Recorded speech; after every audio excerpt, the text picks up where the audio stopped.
स्वागत कीजिए उनका। बोल की दुबंग आवाज फायदा फायदा फायदा लग चुकी है तलब जीत की, अब खुद को आग में झोंक देंगे। ठोकरें कहती है मारा जाएगा, हौसले कहते हैं देख लेंगे। बहुत बहुत स्वागत जीतू भाई कटारा का, एक बार फिर से जोरदार तालियों के साथ में। जय चार का नारा है, भारत देश हमारा है, जय चार का नारा है, भारत देश हमारा है, जब बोल रहा है, राज्य संडोला जब जब आदिवासी बोल रहा है, राज्य संडोला है। जीतू भाई कटारा। जीतू भाई कटारा।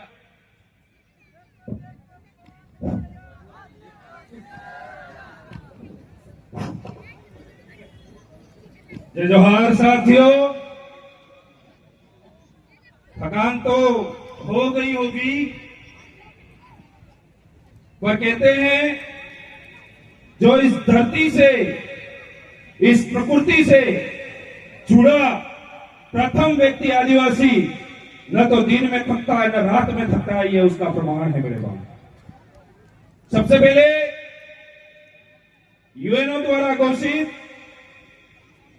आदिवासियों का महापर्व विश्व आदिवासी दिवस की आप सभी महानुभावों को मेरी ओर से हार्दिक शुभकामनाएं और अभिनंदन मेरे साथियों।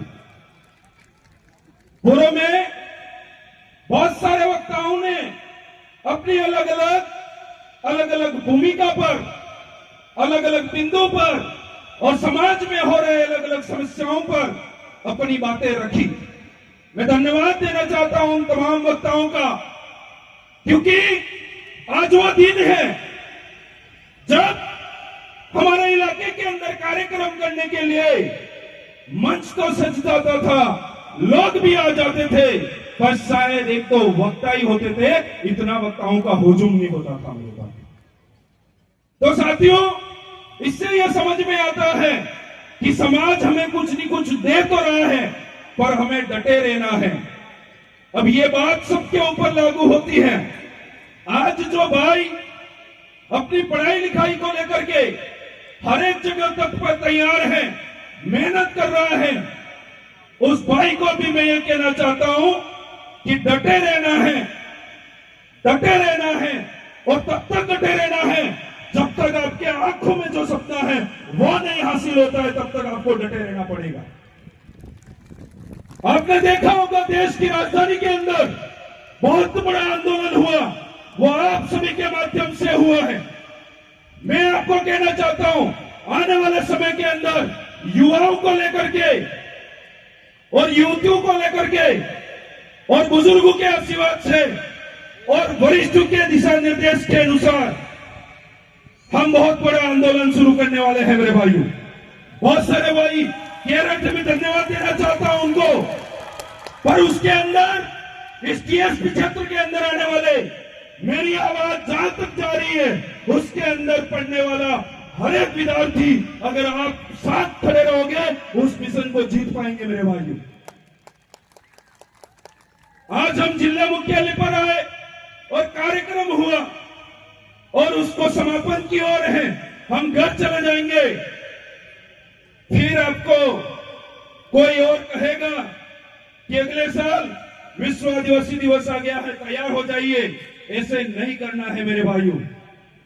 पूर्व वक्ता एक बता रहे थे कि इस साल की विश्व आदिवासी दिवस 2026 की यूएनओ ने एक थीम तैयार की है, उसके ऊपर मैं बात रखना चाहूंगा कि उन्होंने कहा है कि हमारी पारंपरिक और प्रकृति समक्ष जो चलती आ रही दाइया है, दाइया ये कह सकते हैं, आप उस जमाने में समझ सकते हैं। माता बहनों से कहूंगा जो डिलीवरी हॉस्पिटल के ले जाए बगैर हमारे गांव में कराती थी, एक तो उनको कहते थे, एक वो ही नहीं है। आज हमारे इलाके के अंदर बहुत सारी जड़ी बूटियां हैं, उन जड़ी बूटी को एक भी व्यक्ति पहचान सकता है पूरे गांव के अंदर। मैं आपको कहना चाहता हूं, ये जंगल तो विस्थापित हो रहा है, खत्म हो रहा है, वो जड़ी बूटी भी खत्म हो जाएगी, पर सबसे बड़ा सवाल यह है कि हम में से बैठा हुआ कोई व्यक्ति उस जड़ी बूटी ढूंढने वाले व्यक्ति के गुण लेकर के अपने समाज को, अपने कल्चर को, अपनी परंपरा को कोई आगे बढ़ा रहा है क्या? नहीं बढ़ा रहे, क्योंकि आज हमारा जो समाज है वो अंतिम पायदान पर बैठा हुआ है। हम वो आखिरी पीढ़ी है। अगर हमने आज हमारे समाज को नहीं जगाया और नहीं एकत्र किया तो आने वाले समय के अंदर हमारे जो आने वाली पीढ़ी है वो हमें पूछेगी कि जब अपना समाज खतरे में था तब आप कहां थे। तब हमारे लिए जवाब देना बहुत भारी पड़ेगा मेरे साथियों, क्योंकि यह समझना है आप थक चुके हैं, पर थके दिमाग में ये जो बातें कह रहा हूं वो गांठ बांध करके लेके जरूर जाना, क्योंकि ये बातें बहुत कम लोगों के तक पहुंच पाती है और बहुत कम लोगों के घर तक जा पाती है। मेरे भाइयों, आज माता बहना बैठी हुई है, मैं आपसे निवेदन करना चाहता हूं कि सबसे ज्यादा अगर किसी पीढ़ी को आगे बढ़ाने में अगर भूमिका अदा करती है तो माताएं करती है। 9 महीने अपने कोख के अंदर रखने के बाद और पैदा करने के बाद उसको किस तरीके से लालन पालन करती है। मैं आपसे कहना चाहता हूं कि अपनी औलाद को पैदा करने तक की नहीं, जब तक वो अपनी सही रास्ते संस्कार वाली जिंदगी जीने के खुद के पैरों के ऊपर नहीं खड़ा होता तब तक उसका पीछा नहीं छोड़ना। ये बात आपको पढ़ लेनी होगी। बुजुर्गों से निवेदन है कि आप में जो ऊर्जा है, आप में जो गुण है, आप में जो संस्कार है, वो संस्कार युवाओं को देने की जरूरत है, क्योंकि हम लोग यहां इस मंच से बात कर रहे हैं जरूर, पर इस मंच के बाद जाने के बाद आपका कोई धनी दोरी नहीं है। क्यों नहीं है? क्योंकि आपने देखा होगा पिछले कई सालों में हमारे समाज के प्रतिनिधित्व होते हुए भी हमारे समाज के आज एक काम किया हो तो बता दो। उल्टा वो कहते हैं तुम तो फलाने में हो, तुम तो ढीमके में हो करके हमको वापस भेज दिया जाता है। तो ऐसे लोगों को सबक सिखाने की जरूरत है, तब जाकर के हम अपना बदला पूरा ले पाएंगे। मेरे भाइयों, एक बात और जरूर कहना चाहूंगा कि ये कार्यक्रम आयोजित हो रहा था तब हमने जिला कलेक्टर के नुमाइंदों से बात करी, नगर परिषद के अंदर बात करी और कहा कि हमें एक बैनर लगाना है। तो उन्होंने कहा कि परमिशन लेनी पड़ेगी, फलाना करना पड़ेगा, ढीमका करना पड़ेगा। उन्होंने व्यक्तिगत मुझे इस तरीके से जवाब दिया। मैं ये कहना चाहता हूं कलेक्टर महोदय, तुम्हारे बाप की बपोती नहीं है जो इस मंच के ऊपर और उस पर्दे के ऊपर तानसेन का तुमने वो लगा रखा है। मैं कलेक्टर से सीधा कहना चाहता हूं, उसके ऊपर तानसेन जैसी जहर फैलाने वाली बीमारी का एडवर्टाइजमेंट किया हुआ है। तो मैं ये कहना चाहता हूं कलेक्टर भी आपका नहीं है, वो आज है कल चले जाएंगे। आज जहर बेचने के लिए यहां पर एडवर्टाइजमेंट किया जा सकता है और हमारे जो विश्व आदिवासी दिवस था उसके बैनर लगाने के लिए उन्होंने नाम बोल दिया। इस बात को समझ सकते हैं आप, क्योंकि उनको पता है कि आदिवासी इकट्ठा होगा और होने के बाद यहां से निकलेगा, जरूर दुकानों पे जाकर के विमल तानसेन खरीदेगा और उससे जो आमदनी होगी, ये जो आदिवासी आया है उसके जेब से 1-1 रुपया निकलेगा, उसकी कलेक्टरों की तनख्वाह आती है मेरे भाइयों, और आप देने के लिए अग्रसर हो जाते हैं। ये समझना पड़ेगा। क्यों कह रहा हूं ये बातें? क्योंकि ये दुखती है यहां पर, तब जाकर के समझ में आता है। दूसरे लोग ज्ञापन देने जाते हैं, कलेक्टर दौरा बाहर आ जाता है और हमारे लोग घंटों घंटों कलेक्टर में बैठे रहते हैं, कोई सुनने वाला नहीं है वहां पर। आपको अपने अंदर की आग को लगाना पड़ेगा।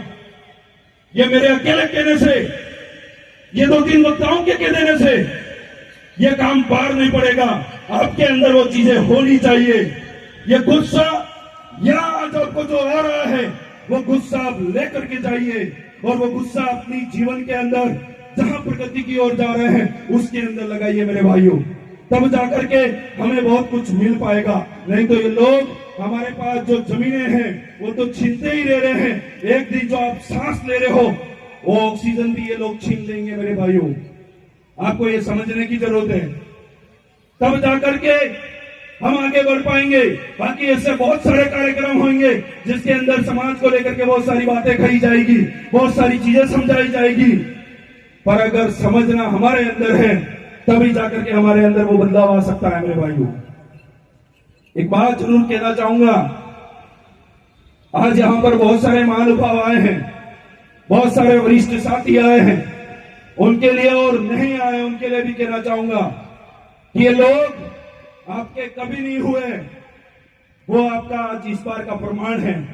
बहुत सारे ऐसे कार्मिक जो 10 बजे से 5 बजे तक, 7-8 बजे से 2 बजे तक जो अपनी नौकरी दे रहे थे और उसके बाद अपने समाज में जाकर के 5 बच्चों को शिक्षा दे रहे थे, वो इन लोगों को हजम नहीं हुआ। उनका ट्रांसफर करा करके किसी को तो गुजरात बॉर्डर और किसी को मध्य प्रदेश के बॉर्डर पर कर दिया है। मेरे भाई, क्यों किया जा रहा है ये? मैं उनसे कहना चाहता हूं, सत्ता सरकार नींद में मत रहना और बपोती नहीं है तुम्हारी।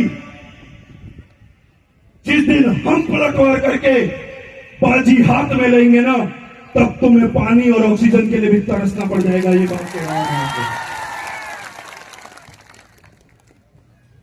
क्योंकि आप जिस तरीके से हमारे एक एक कर्मचारी को, एक एक कार्यकर्ता को और महिलाओं और बुजुर्गों को जमीन के नाम पर उनको कभी मर्डर करवा करके, मार करके उनसे जो बदला लिया जा रहा है, उसका सब हिसाब हम रख रहे हैं। मैं आपको याद दिलाना चाहता हूं, वो गुरूर कर रहे हैं अपनी कुर्सी पे, गुमान कर रहे हैं अपनी कुर्सी पे। सांसें हलक तक आ गई थी, हमने थोड़ी दया करी इसीलिए, बाकी पिछली बार और निपटे थे, दूसरी बार और कोई निपट जाता, इसीलिए हमने थोड़ा सा ढील रखी उस चीज के अंदर। मैं शासन प्रशासन के भाइयों से निवेदन करना चाहूंगा, विशेष अपील है, अभी तक हमने किसी थाने का घेराव करेंगे, एसपी कार्यालय का घेराव करेंगे, ऐसा करके हमें कोई भी आंदोलन नहीं किया है और हम नहीं करना चाहते। पर एक बिंदु, एक मैसेज जरूर देना चाहूंगा कि आपको कोई भी फेटे वाला, गमछे वाला कोई कार्यकर्ता दिखता है तो मानगढ़ जब गया था वो व्यक्ति और वापस आते हुए आपने अपनी दुकान लगा दी थी वहां पर और उन भाइयों को रोक रहे थे, आप कह रहे थे कहां से आ रहे हो, और उस समय आप आपके आरटीओ मिलकर के लाइसेंस पूछ रहे थे उनसे। मैं कहना चाहता हूं, जिस दिन ये मालिक जग गया और आपसे लाइसेंस पूछने लग जाएगा, उस दिन उल्टे पैर भागना पड़ेगा आपको। ये भी बात कहना चाहता हूं, क्योंकि बहुत हो चुका है। यहां पर हमारे भाइयों को 151 में कोई सा भी मामला उसमें ले जाकर के पाबंद करने के बजाय उनको जेल में घुस देते हैं। वो जल जंगल जमीन की लड़ाई लड़ रहे हैं, वो भाई जो जेल के अंदर गए थे, मैं उनके बारे में बोल रहा हूं। मैं अब जो 4-5 भाई थे, दाद देता हूं उनको। ऐसी षड्यंत्रों से हमें डरने की जरूरत नहीं है। अगर जरूरत पड़े तो हम सारे जाने के लिए तैयार हैं, पर हमारी जो मां धरती है उसको बचा करके छोड़ेंगे। ये बात भी कहना चाहता हूं मेरे भाई।